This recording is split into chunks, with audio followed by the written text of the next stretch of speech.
Buddha says to Ananda, Ananda, have you ever stood on the seashore and watched the waves rise and fall on the surface of the sea?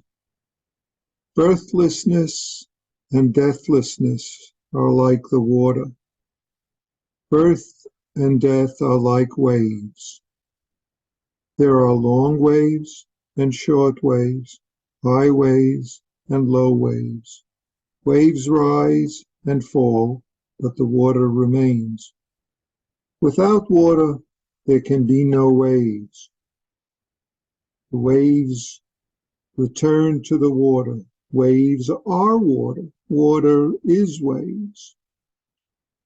Though the waves may rise and pass away, if they understand that they themselves are water, they will transcend notions of birth, death. They will not worry, fear, or suffer because of birth, death. Bhikkhus, the contemplation of the empty nature of all dharmas is wondrous. It leads to liberation from fear, worry, and suffering. It helps you transcend the world of birth, death. Practice this. This is a restatement of a early Prajnaparamita Sutra by Thich Nhat Hanh into English.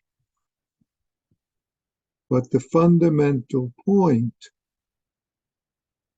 is here in many sutras, and it's not so much something for us to believe, but something that helps us clarify what our ongoing practice is.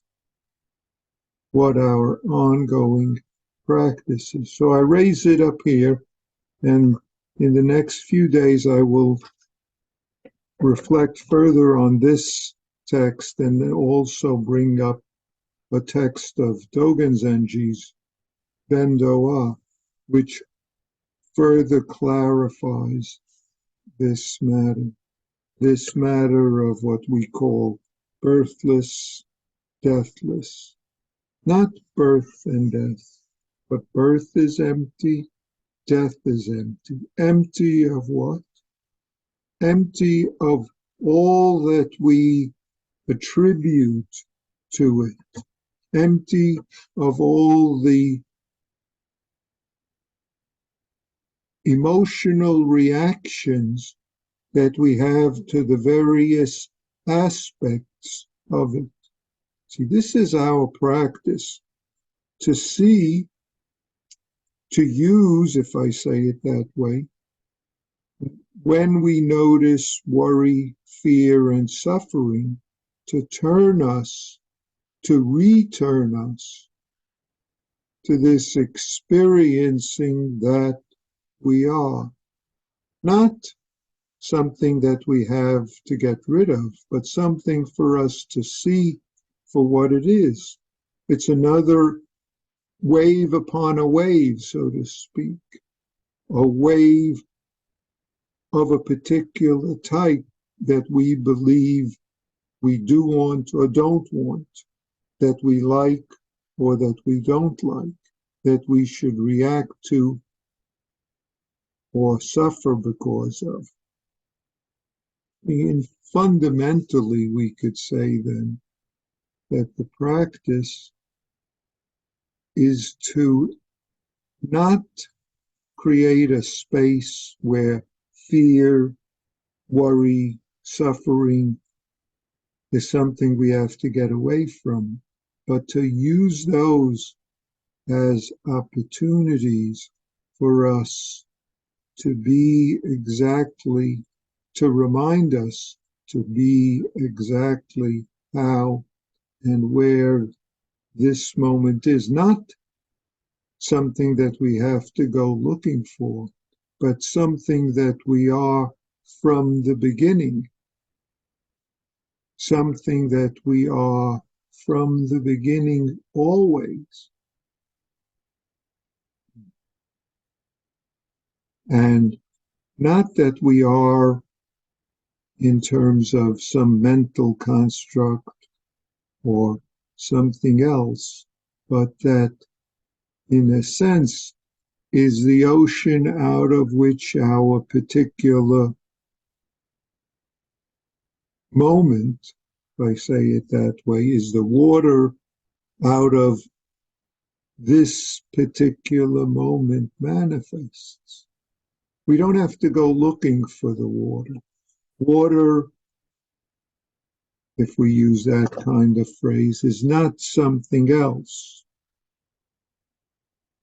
Not just water, but as Dogen Zenji talks about it, Jiji Yuzanmai, self-fulfilling samadhi, or more accurately, the samadhi that is always this essential Buddha life that we are, the essential Buddha life of the universe. And this is why practice, in one sense, is so simple, because practice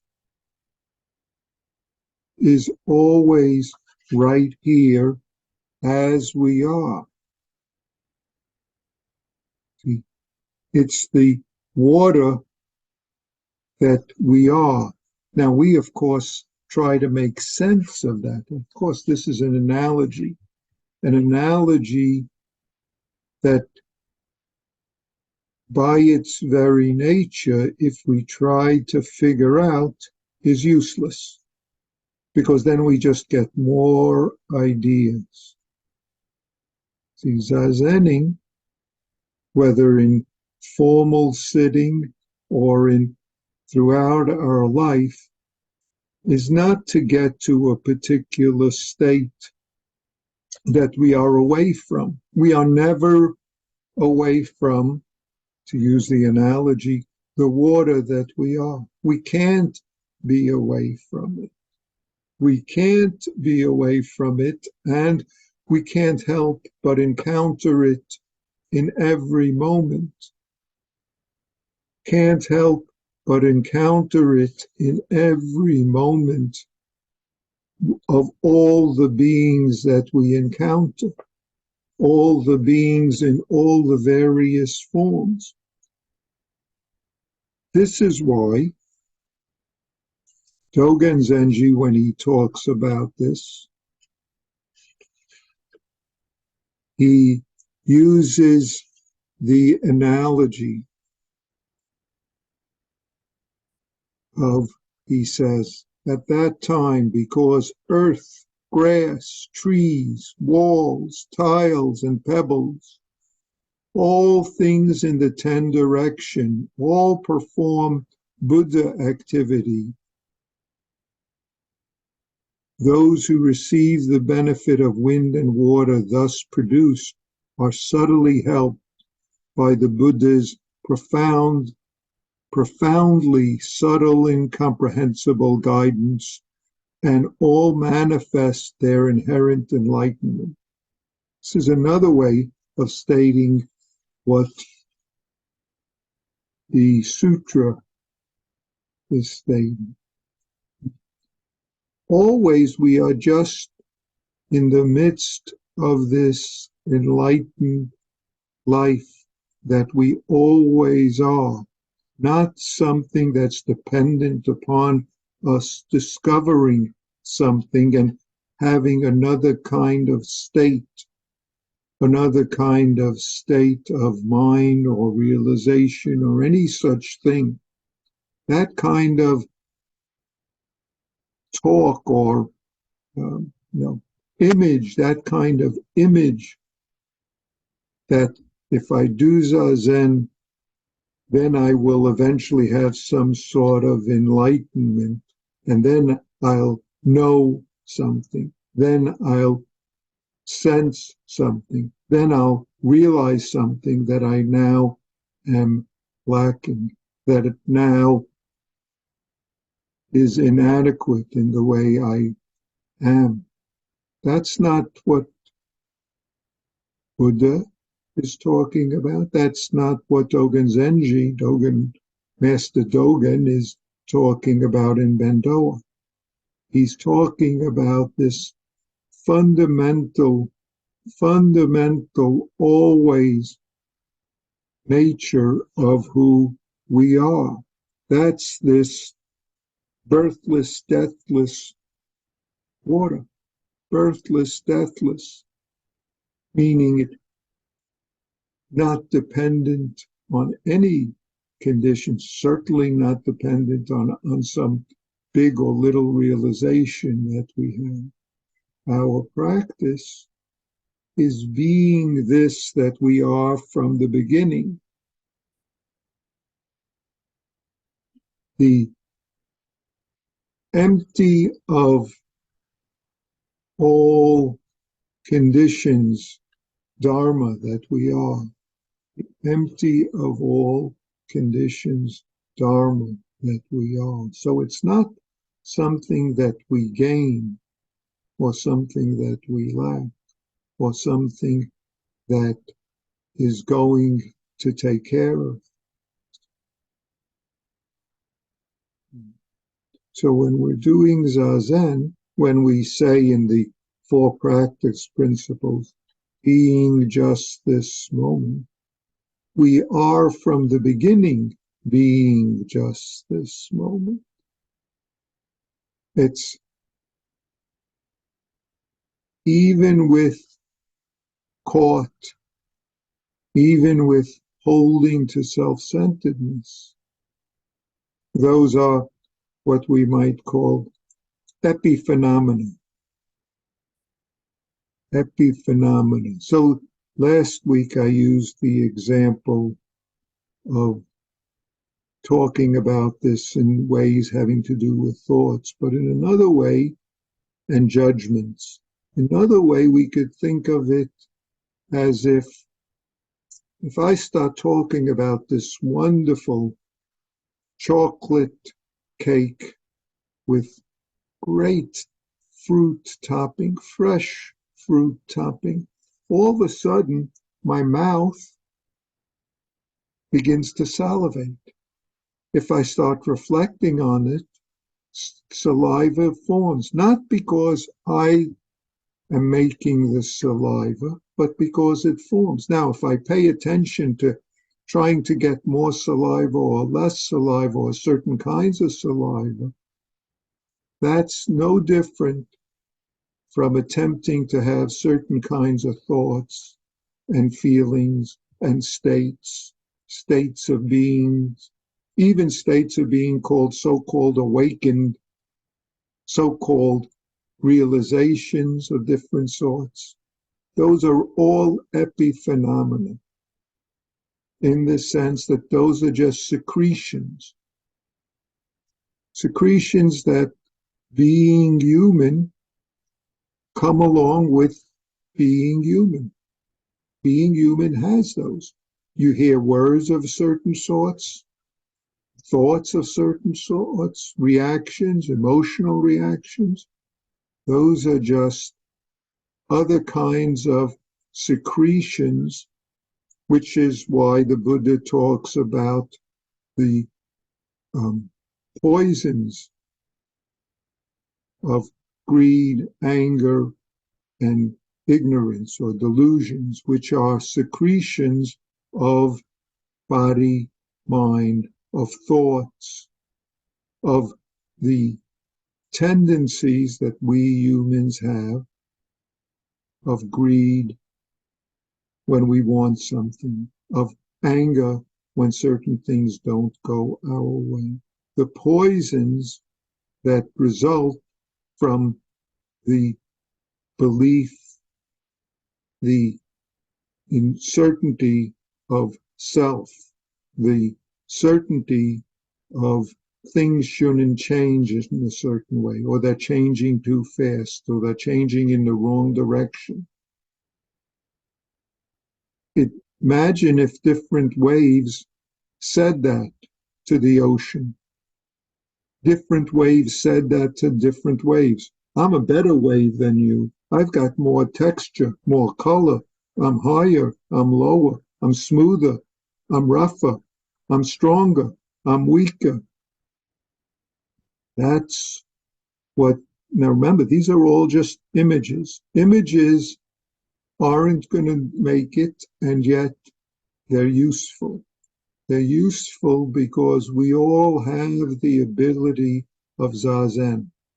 We all have the ability of Zazen, both in terms of sitting upright and in terms of our ongoing life practice of being just this moment. Or, let me say it a different way, of not getting caught up in the thoughts that cover up our vision, not holding on to the reactions that seem to come up as natural part of cause and effect. Reactions, beliefs, even our very being of seeing and perceiving in certain ways are just cause and effect on this ocean, if I use that image, of birthless, deathless. They're cause and effect that give rise to a certain kind of wave, that result in the wave manifesting in different ways at different times, result in the waves changing in different ways. It's just cause and effect. If you want to try to explain the cause and effect, you're in an endless tangle. You can do things like that. In fact, we humans do that in a lot of ways, and that's fine where it's skillful and useful. But in Zazen, we begin to discover the process in sitting upright, being this moment. We begin to discover how this process of thoughts, feelings, and all the variations of those which arise and pass do that of themselves, and also do that when we, what should I say, direct our attention and energy in that direction, and also have consequences in our life. So our practice in Sesshin, our practice in our life, is to see how and where we can nurture this, if I use the word zazening, this self-fulfilling samadhi that we are, through the simple form of experience, through the simple form of sitting upright, being present. So this is what Dogen emphasizes in his text on Bendoa.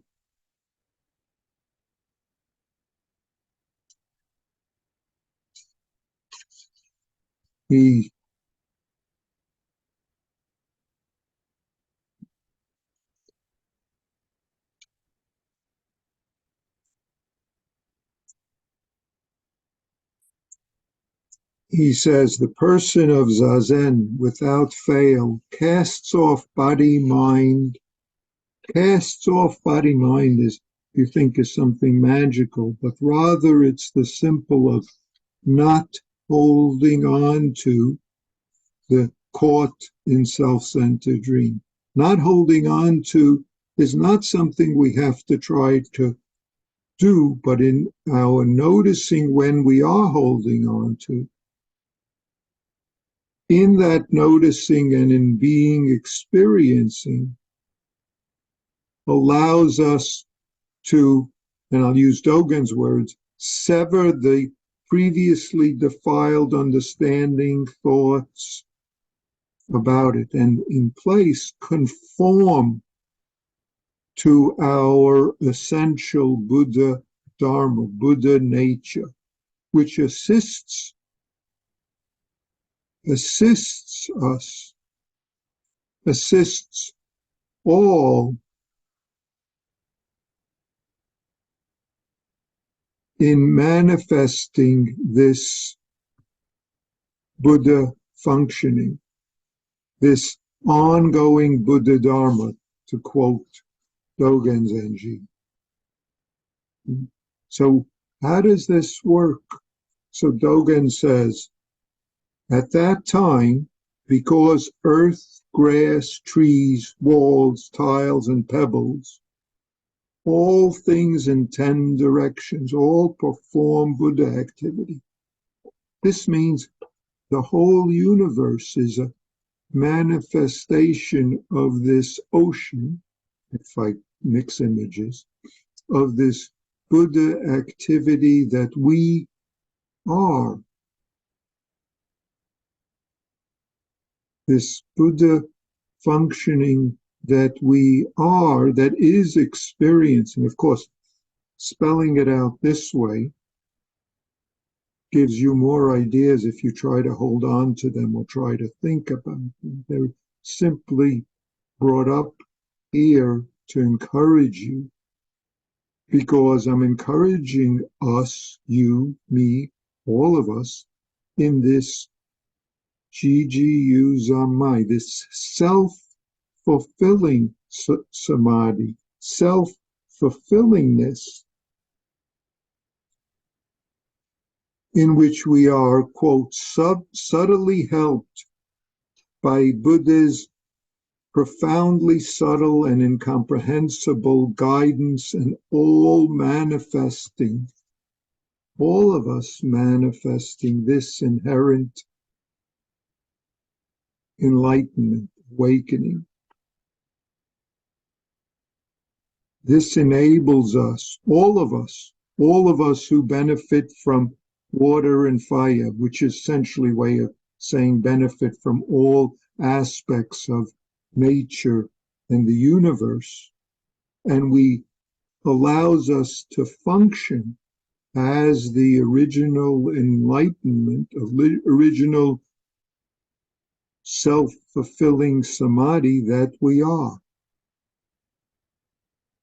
So we could do this because, for instance, those of you sitting in the Zendo are all being subtly served and supported by the floor, the light, the air, the sound or silence, by the functioning of the blood, all the various aspects of being human that enable you to perceive and to be upright and to be aware and to be experiencing.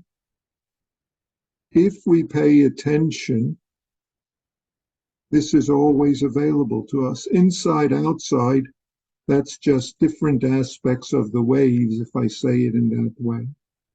You can pay attention to those. You could become an expert on waveology.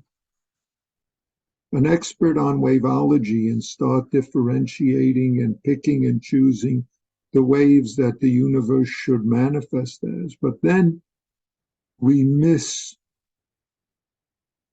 the ocean that the waves are all just aspects of. We miss the very ocean that our life is, our breathing is, our hearing is, our seeing is, our tasting with our mouth is, our bodily awareness, our, what's the word, proprioceptive, our sense of existence in a room and space. All of this is the very functioning that the sutra is pointing to, that Dogen Zenji is pointing to. I can say just Dogen. Zenji simply means Zen master, and it's an honorific way of referring to Dogen, and I say it once or twice, but there's no need to say it more. Just consider as if I do say say it. Dogen is pointing to this. He's pointing to this to enable us to appreciate and see what our life is. Not our life in a sense inside this bag of skin and bones, but our life in the myriad directions. That's why he can say, all who dwell and speak together also mutually hold, discover, reveal the endless Buddha virtue, unrolling over and over, spreading it over and over, the inexhaustible, unceasing, incomprehensible, unmeasurable Buddha Dharma, inside, outside, throughout the Dharma worlds. Now, of course, Dogen's language is a particular style. And I bring it up, not that you have to remember any of what Dogen says. I will talk a little further about more aspects of this as session goes on, talk more aspects of Bendoa. But none of this is anything you need to remember, except to know what your practice is. And your practice from the beginning is the practice of self-fulfilling samadhi. It's not a practice of seeing, I missed it, I got it, merits, demerits, I did better, I did worse, I'm going to get some better state. From the beginning,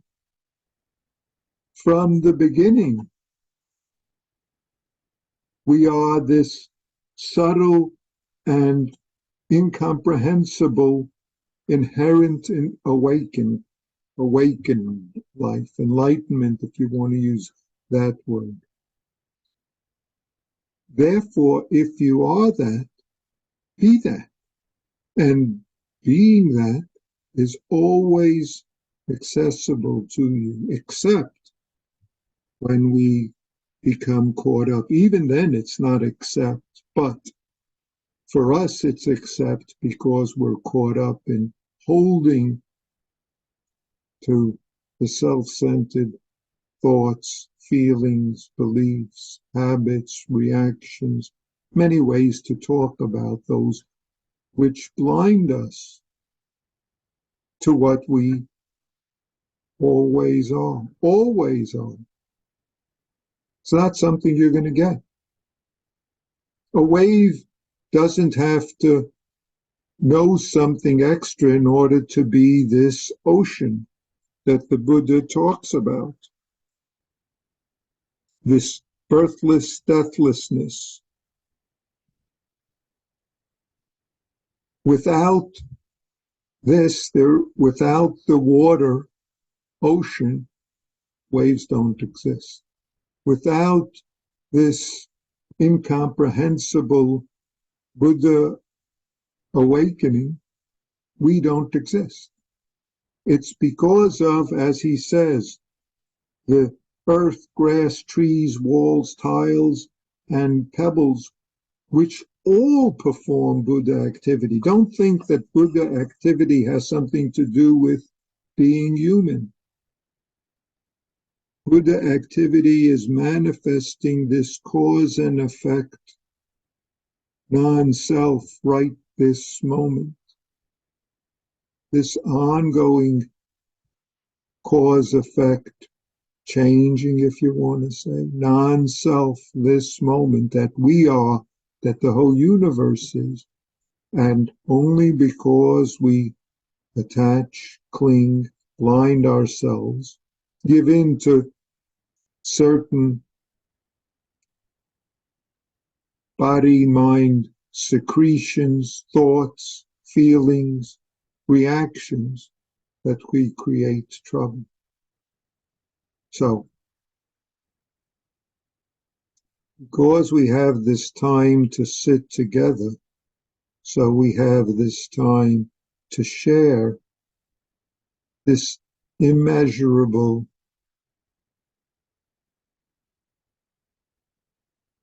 life that we are, this incomprehensible life that we are, not in order to comprehend it, but so that we can be manifest, and in manifesting it, taste and sense it to whatever extent we can as we do so. So please do your part of practice. Do your upright sitting. Do your zazening in standing and walking and in all the other activities. But most of all, make sure you do what's called for when holding to, believing. Do what's skillful in noticing, in releasing, in